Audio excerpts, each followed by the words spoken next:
There you go. You'll just have to lean forward. Okay. Good afternoon and hi everyone. Welcome to Fireside Chats with Nancy Mauro-Flude. We are here today on Noongar country, on Pinjarup Noongar country in South Yunderup in Western Australia.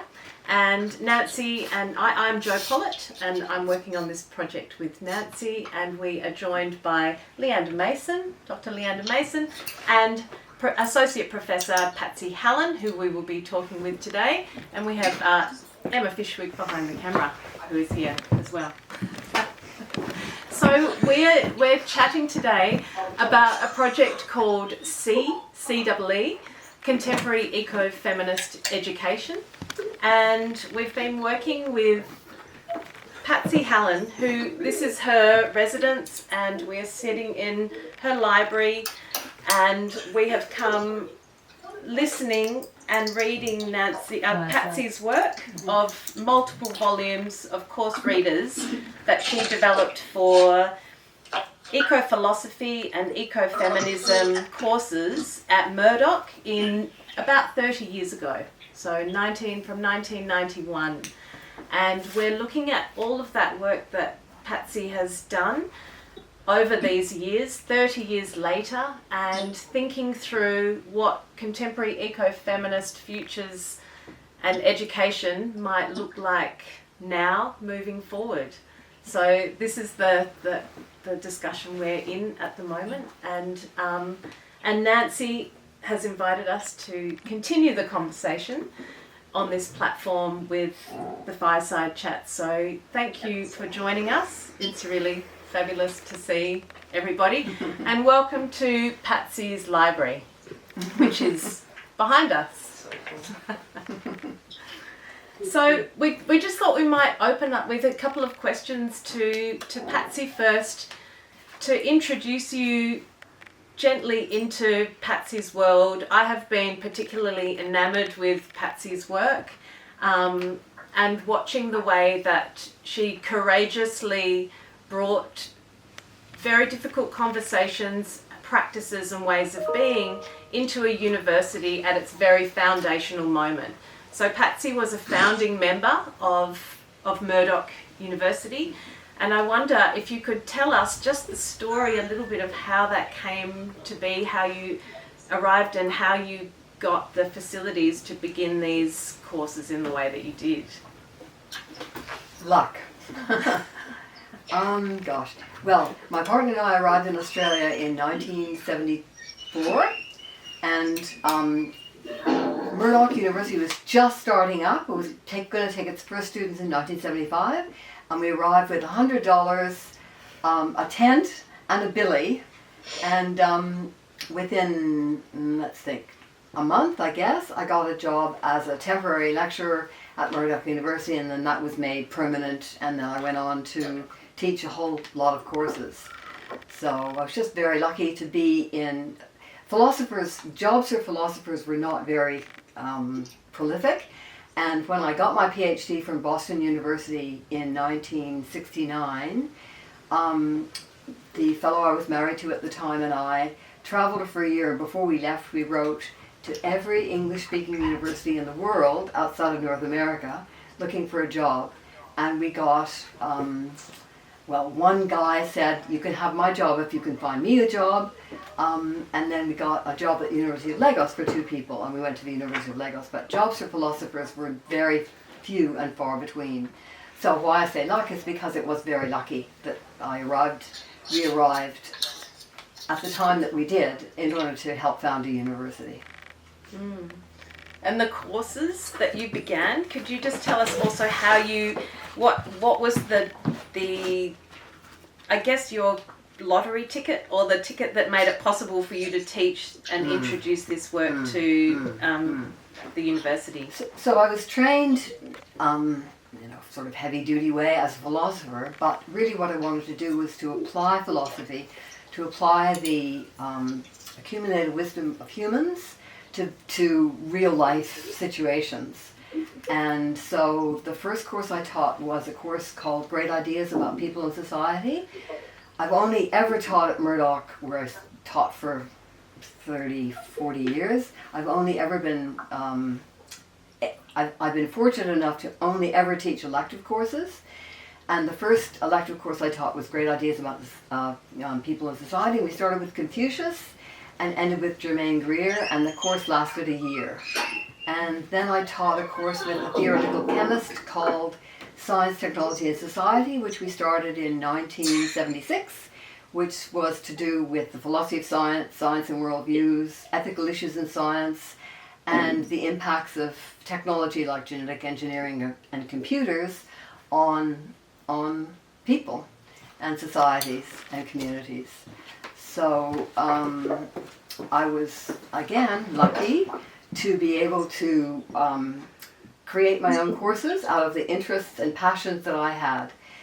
In 1991, I started environmental ethics, and and I taught that for many, many years, and out of that grew, I guess, the most radical course I've ever taught, which I called Ecophilosophy in Practice, and with the help of a fairy godmother and a grant from a fairy godmother, I took 15 students, bush, for 23 days in 3 separate sessions.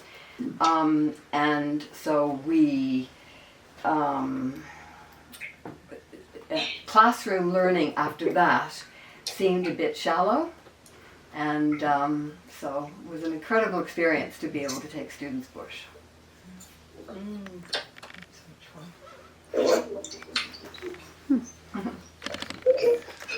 And we've got Leanda's joined us, who is a expert in spiders. Yeah, shrapnels, yeah. And I like how you term it uncharismatic entities. Is it? Advocate for uncharismatic species. That's usually what I say. Or creatures. Yeah. Did you want me to say So they something? can hear. Oh, I'm introducing myself. Well, how Kind does of. your work intersect with some of the topics that Patsy has covered? I think it's interesting because, like, reading your works, or at least what little I know of you at the moment, it's kind of like you were doing this so long ago, and yet it's come around back on trend again, and it's kind of, I find it just so frustrating. It's like, well, you paved, like, why haven't we changed our ways? Like, it's taken so long, and it's, I mean, even with Aboriginal perspectives on the environment, which is what I teach at the moment, we can't take it, like, I haven't been able to take my students out of the classroom except for one excursion during semester. And yeah, 23 days in the bush, like, that would have been amazing. I just think students would have got so much out of it. I would have got so much out of it, like, so the way that we're teaching these kinds of philosophies is just not like, it's not constructively aligned at the moment. And it's not conducive to deep learning. Yeah, transformational, or like whatever. Like, this is the thing, the terminology keeps changing too. And I think we're talking about the same thing, but I'm not sure. I must say, we also tried very hard to get permission where we walked, to get permission from Aboriginal people, and occasionally we did, which was just wonderful. But it was pretty hard. It was pretty hard to.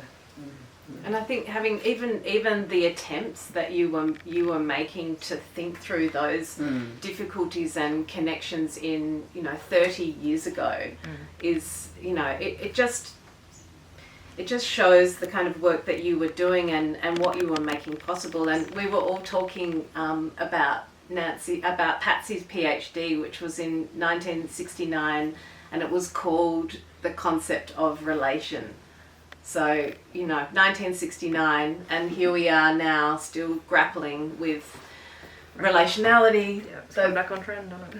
Back on trend. But also, I think it's important to acknowledge the different spaces and respect for those spaces that you just aren't necessarily let into immediately. So there's different customs, and this also applies to the digital space just as much, and not meaning that there's a binary at all, but to keep these what Julie Goff terms culturescapes, to keep them those conversations going, and that those acknowledgement and knowledges flowing through different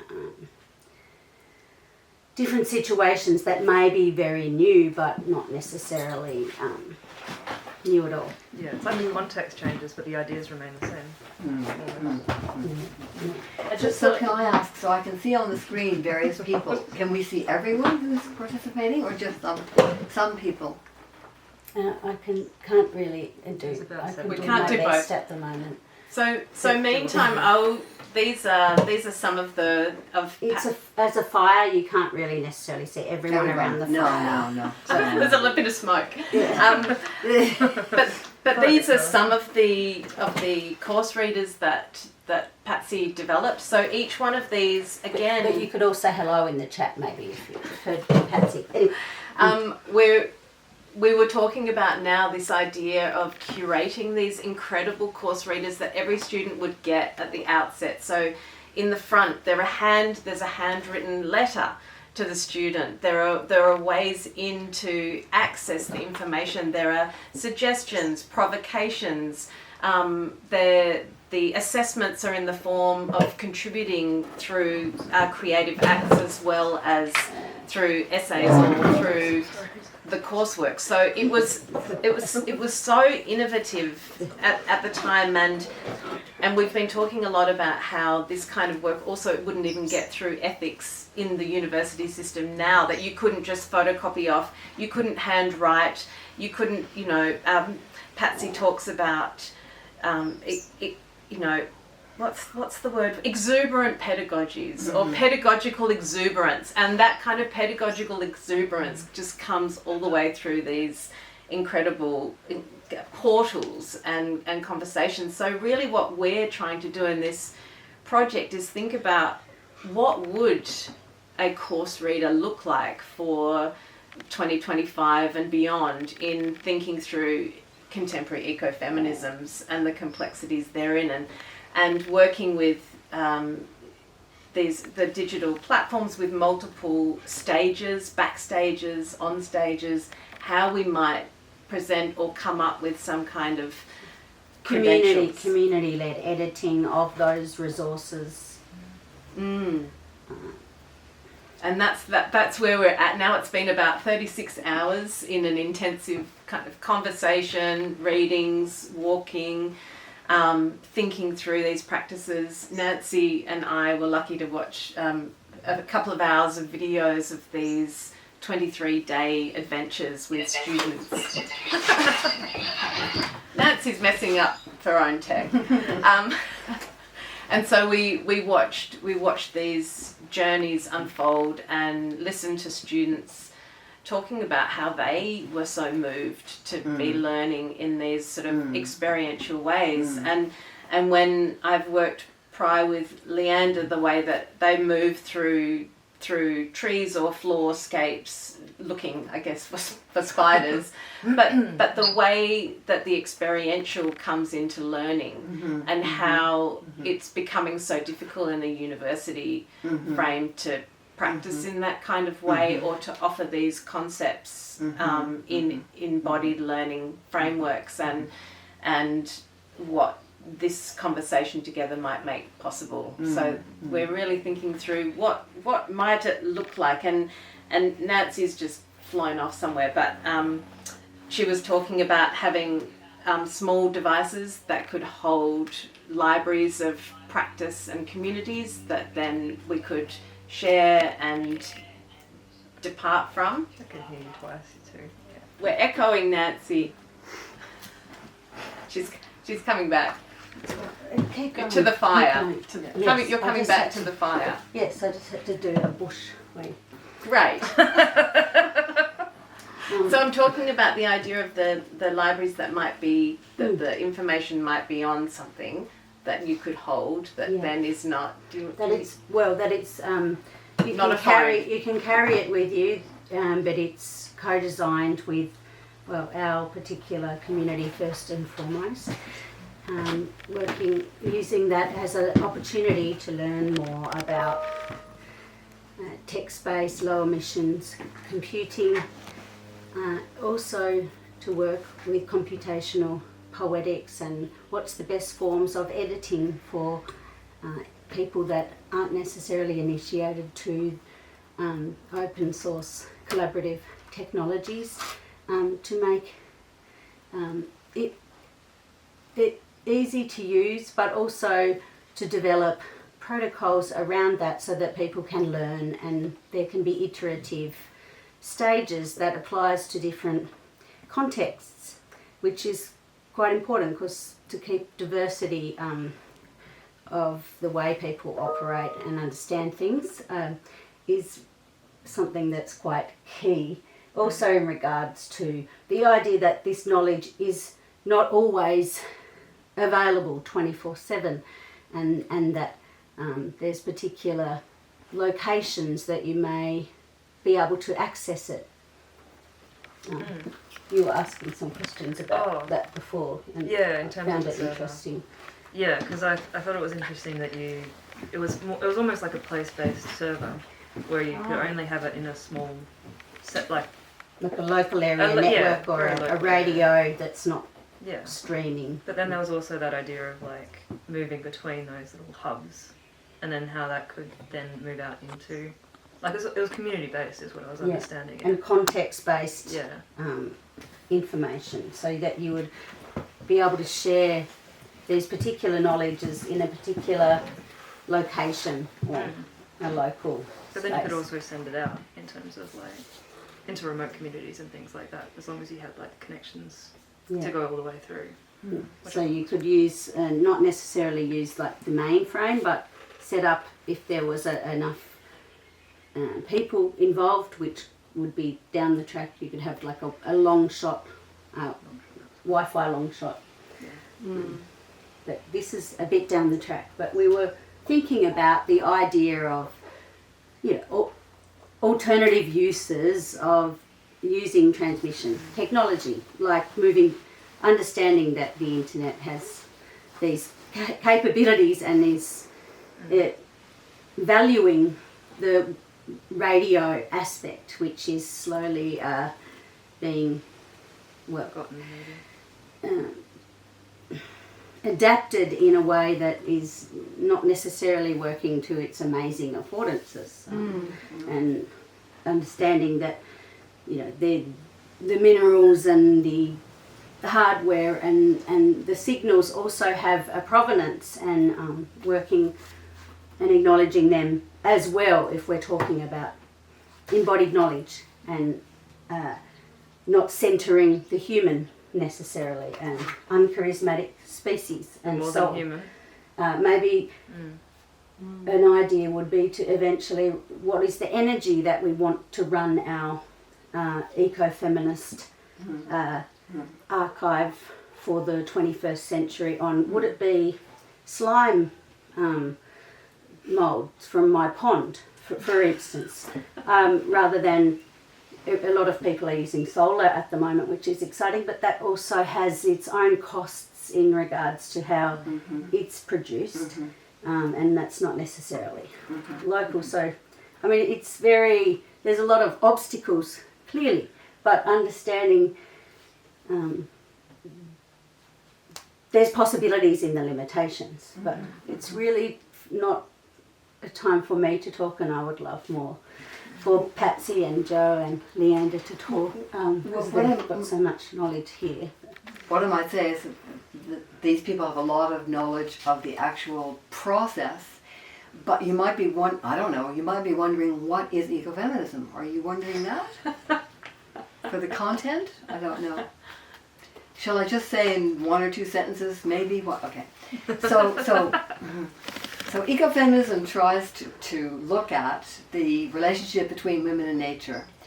And the proposal is that the domination and control of nature is intimately linked and really reinforced and bolstered by the domination and control of women.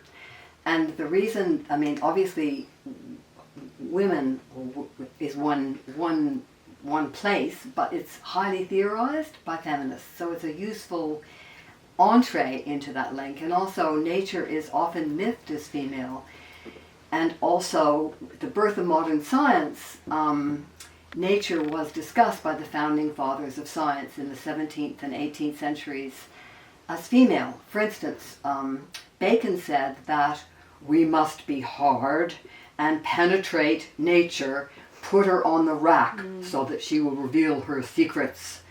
So there's this very critical mindset about a mechanical view of the world, whereby nature and oppressed peoples, like women, are seen as instruments only. They only have instrumental value, no intrinsic value.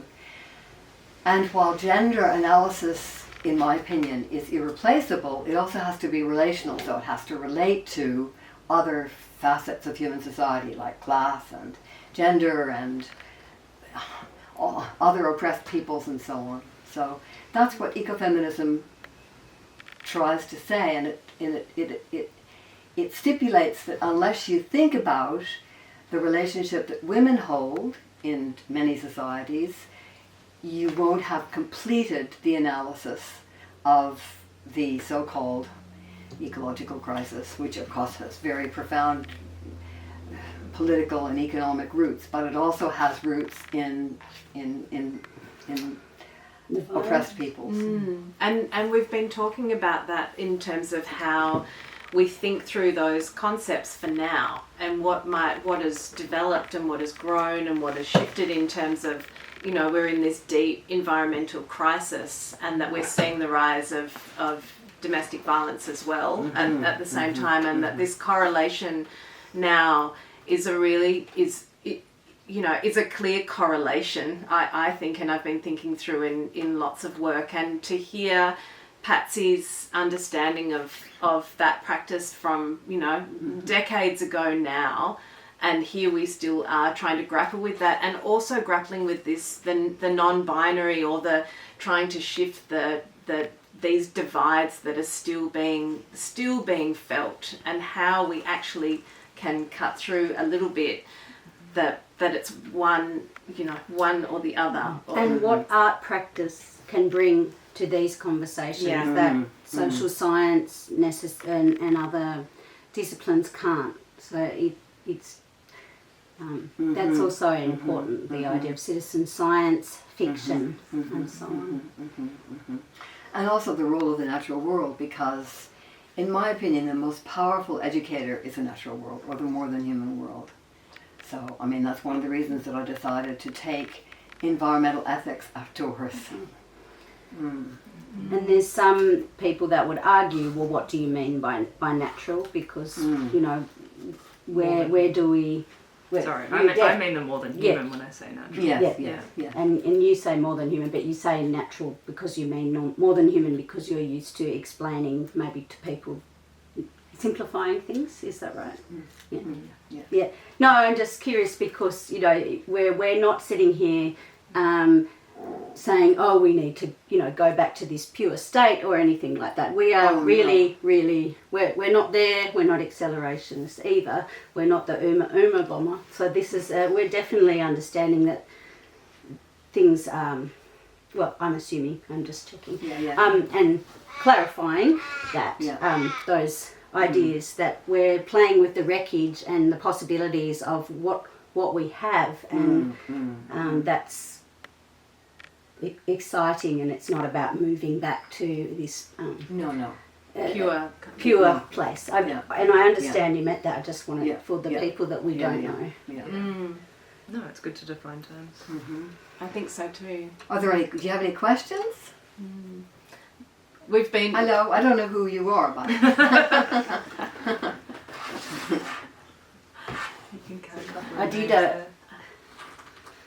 We've been out on Patsy's boats this morning. So there's a small a rowboat. Rowboat, kind of a dinghy that we Rosie, the rowboat that Patsy and her partner Peter literally move across bodies of water to get to the shops, or, you know, to get food or to go for walks or run. So that's a daily part of this kind of transportation that I think has been so interesting for us, that, you know, you work with these multiple ways of being in the world. You're just about to head off to walk the Bibbulmun track again, down in the south, and coming back from a few months up in the Kimberley, and living a life that is deeply still connected every day to these to bodies of water, land bodies, the bodies of us as connected, and that kind of way of being, I think, makes this conversation possible for us, also coming from dance backgrounds and choreographic, not Leanda, just clarifying. They're into spider dances. Oh yeah, peacock spider dances for sure. That's about it. Yes, Yeah. but we've been thinking, Nancy and I, through this idea of the choreographic as well, and the movement, the more than human movement that connects us, and you know. Peacock spider dance sounds amazing. I'll show you later. There's one that's been cut to YMCA, which I show in a lot of my science talks. Oh, right, okay. Well, perhaps we will revisit that after we've got our slime-powered eco-feminist Nano credentials. reader diabolical satire and nano-credentials on the academic teaching and learning system up. And through ethics. Yes, and through ethics. Oh, yes. Ethics. Interesting. Yes, so the idea of thinking, this is what we're thinking about, this is what we're sharing this week. As some of the people are here every 2 weeks, know that there's different topics around digital caretaking that we're doing brief glimpses into, because I realise we've got 3 minutes to go. Oh, God. And it's a very short form, because we're acknowledging that a lot of people want to connect, but also have busy agendas. And just to let you know that we will be following up on this in other contexts and more applied contexts. And yeah, if you have any questions, please share now in the short time, or on the Etherpad if you receive the invitation email, or there's a chat. If you look down the bottom, you'll see the message link. You can ask there, and we will endeavour to get back to you and to contemplate, because often we don't necessarily have answers, and I'm personally not interested in solutions necessarily, but in playing with the wreckage, let's say, and to find the wand of the fairy godmother. Anyway, Questions? so there's a question. Excuse And me. can you just turn it And can you read it? Because I didn't. Can we put something on there? There was something. There's a, There's quite a bit there. would like to speak.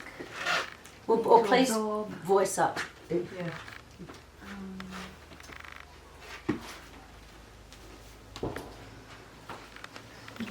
Should I go? Yeah, go. Yeah, please.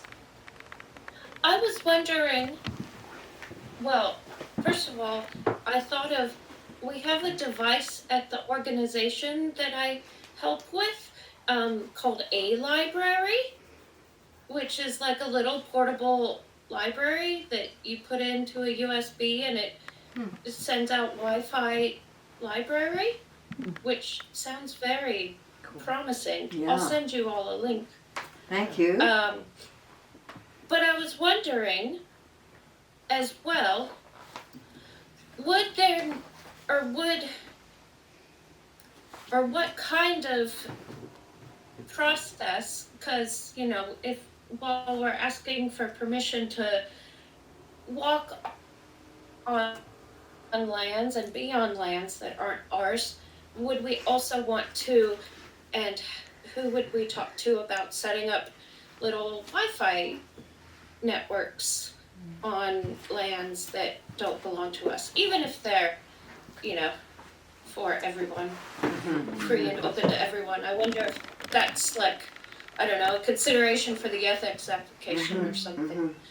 I guess it's always a question of if it's invited, and if it's not, then don't go there and find another way, because you don't want to impose your needs onto a community that aren't interested. But I mean, even the act of asking, I think, is very considerate. And it starts all about, well, at least for me, what I'm quite interested in, and I think a lot of us here, are these informal conversations, this informal exchange is often provides anecdotes or antidotes or clues to navigate through what might be possible instead. I think that's because there's also knowledges that can be shared that we're not aware of. And it starts in these kinds of sticky conversations, I think, over time, and lineage and practice and the confluence of worlds coming from different places, connecting and being in, what do we describe it today as, some kind of awkward magic, And I think we're at time. Spiritual. Okay, so thank you very much. Please don't close it. For coming today and joining our very informal fireside chat. Really grateful that you have all come, and look forward to seeing you in 2 weeks, where we're going to find out some more about archiving practices. So nice segue. So thank you very much. Thank you. Thanks everyone. Bye.